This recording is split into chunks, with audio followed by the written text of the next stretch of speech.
It's Easter, guys, and that means it's time to talk about your favorite Easter movies.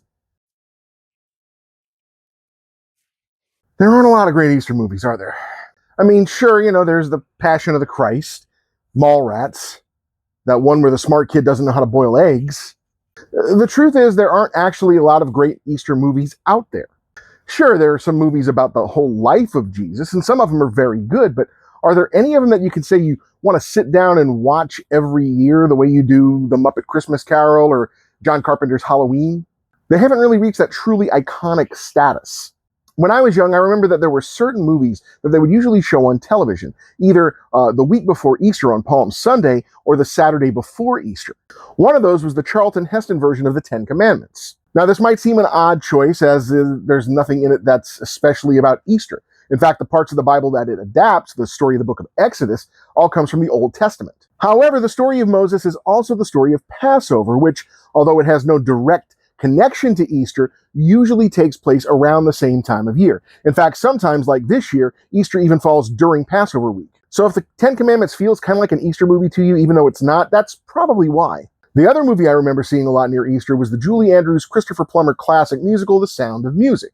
Again, an odd choice in that there's nothing in it that's overtly Eastery, unless you count the very existence of nuns. And one of the signature songs, My Favorite Things, keeps winding up erroneously on Christmas music playlists. So why did TV networks air these as part of an Easter celebration? Kids, before streaming was a thing, you couldn't just summon up any movie you ever wanted to see from your remote control. You either had to go out and rent them, which cost money and in families with more than one kid could sometimes result in fistfights, or you had to wait for them to be shown on television. And because the networks knew that you were waiting, certain movies started to become traditional event broadcasts. For a while there, for example, there was a tradition of showing The Wizard of Oz every year on Thanksgiving. We still see remnants of that with TBS's 24 Hours of a Christmas Story. Sure, you could just pop the Blu-ray in and watch it whenever you want, but there's something more special somehow about watching it over and over again, being interrupted every 20 minutes for a commercial for the new TBS sitcom that's going to be canceled by Valentine's Day.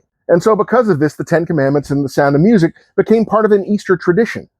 I think part of the reason that they were chosen is because, yes, they're considered classic movies, but they're also very long. The Sound of Music is almost 3 hours long, and the Ten Commandments is 3 hours 40, and that's before you add commercials. You couldn't put either of them into a standard 2-hour movie block without making egregious cuts to the movie. But on a holiday, you could run it for an extended time, 4 hours, 5 hours, fill up the rest of it with commercials, and make it an event, and people would watch. With streaming being what it is, that sort of thing doesn't really happen anymore, so you youngins out there are just going to have to take my word for it. Actually, you youngins out there probably stopped watching this after 10 seconds because thanks to social media apps like this one, it's eroded your attention span to the point of a gnat who's hopped up on Marshmallow Peeps. What I'm trying to get at is there just aren't a lot of great Easter movies. Part of it, I think, is that studios are kind of wary about making movies about the religious aspects of Easter. And you could make a more secular film, but let's face it, the Easter Bunny's not as dynamic a protagonist as Santa Claus. What's easier to accept, an actor walking around in a red suit or a 6-foot pink furry?